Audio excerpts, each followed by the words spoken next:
welcome back to my channel. My name is Tamisa Marie if you're new here. And on this channel, we talk about turning your dream life into your present reality and how to look good while doing it. If you haven't already subscribed yet, what are you doing? You clicked on this video because you're interested in bettering your life, spirituality, fashion discourse, styling, or DIY. Therefore, this channel is for you. Just go ahead and subscribe. We'll give you a few seconds.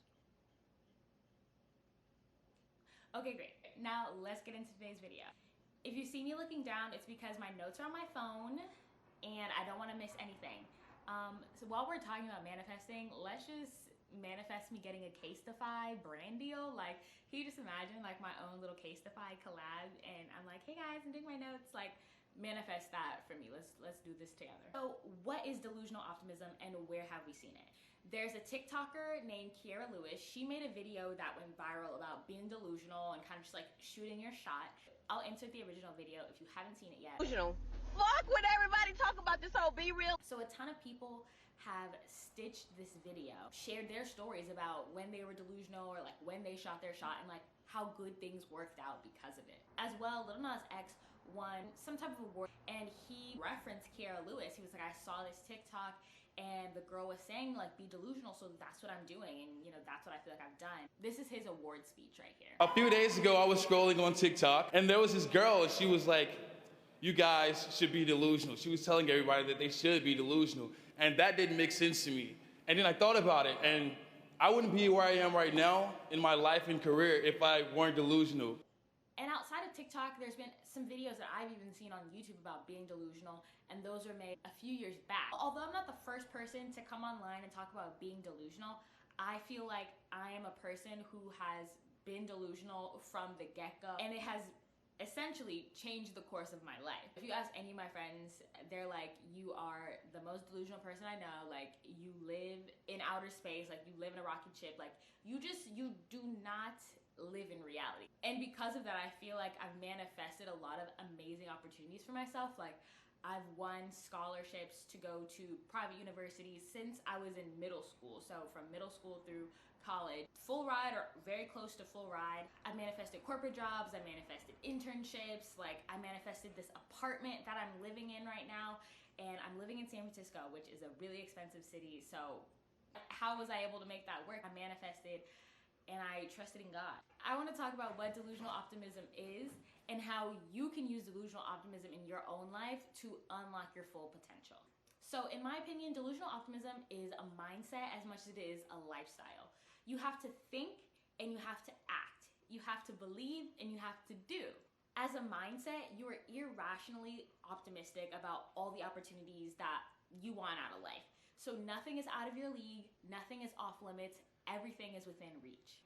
If you want something, you truly believe that you can have it, that you're worthy of it, and then it'll come to you. So you just fully believe in yourself, you're confident, and you're just waiting in divine timing for the thing that you want to come to you. As a lifestyle, you move through life as if everything is already yours. And everything works out for you because you deserve it, because you said you wanted it, because you worked hard for it, and then you got it. So I think that delusional optimism takes the same tenets as like manifesting and name it and claim it Christianity, depending on like whatever you believe in, and it applies those same tenets, or like it blends the two of them together. For me, I identify as a Christian and someone who's spiritual. So I look at both of those things as similar, interchangeable, and you can agree to disagree on that, but that's how I see it. That's my philosophy. So if I'm manifesting something, I'm also praying to God about it. If I achieve something, I'm also thanking God and being grateful that He gave it to me. That's just kind of how I see it. Let's just break it down from like the manifestation perspective. Successful manifestors believe that you have to match the frequency of the thing you want to achieve or the thing you want to acquire.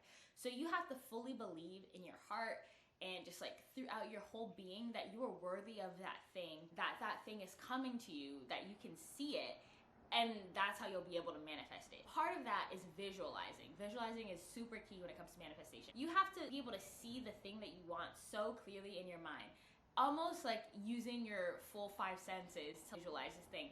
What does it feel like when you have it?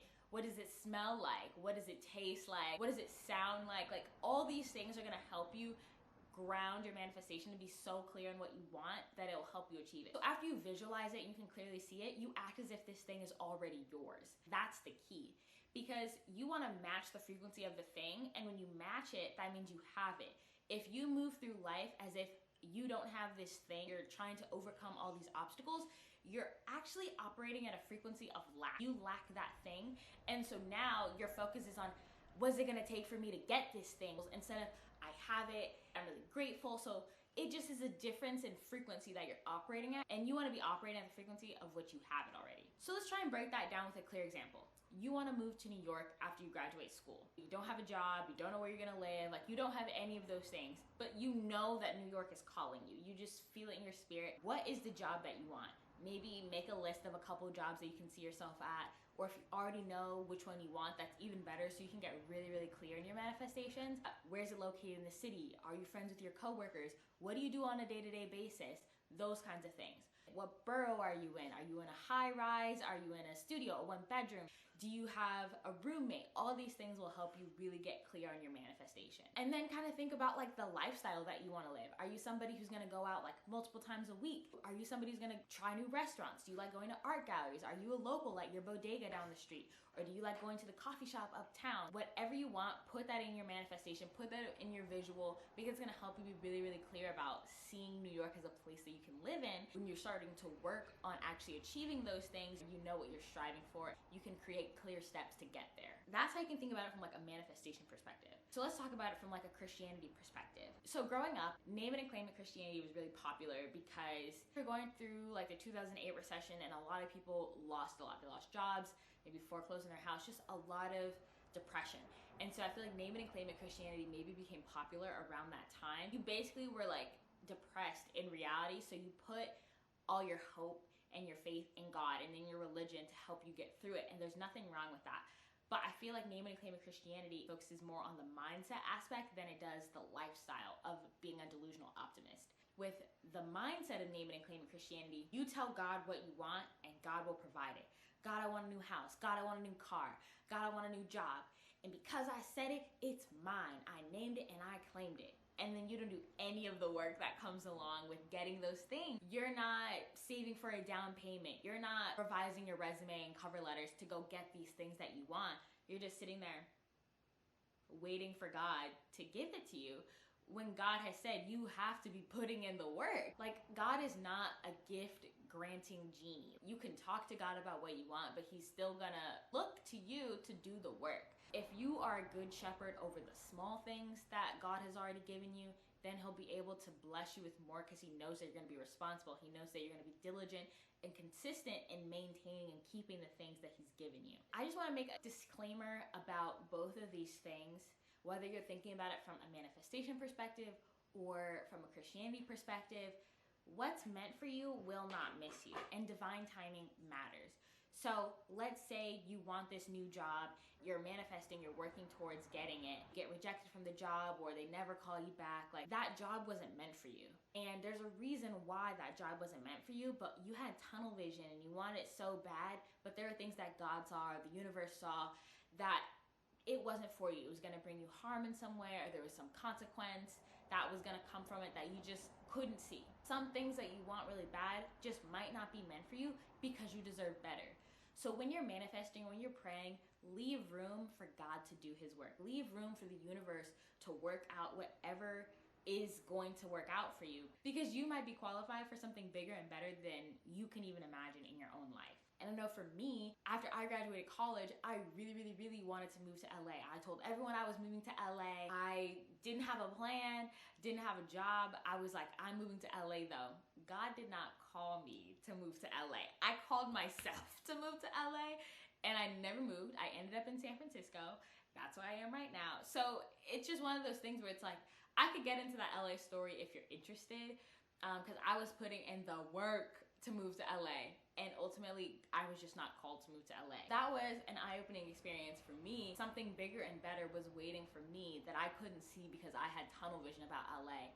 And all the amazing things that have happened since I stayed in San Francisco, or because I stayed in San Francisco, have been paramount. So to sum it up, delusional optimism is a mindset and a lifestyle, and you use that to unlock your full potential, to become the best version of yourself because you are no longer putting limitations on your life. For example, something I've struggled with and I know a lot of other people struggle with is imposter syndrome. You can work so hard to get into this space or achieve these things and you feel like I shouldn't be here, or you feel like I don't deserve these things. But I'm here to let you know that you deserve everything that you want. You deserve everything in your wildest dreams. You living, you making it here today, you are your ancestors' wildest dreams. So take that and use that to go even further. So now that you know what delusional optimism is, I'm gonna make a part 2 of how you can actually use this mindset and use this lifestyle to manifest your dream life. So I'm gonna break down all the steps or rules that you can use for how to be your best delusional self and achieve all the things that you want out of life. So make sure you go and watch part 2. And with that, that's the end of this video. What I really hope is if you put a comment down below about a time that you were delusional and it worked out. Like, I want the comment section to be filled with a bunch of examples. You are a real life example and you never know how your story can impact somebody else. It's gonna inspire me when I see it. So thank you so much for watching this video and I hope you tune into the next one. Till next time.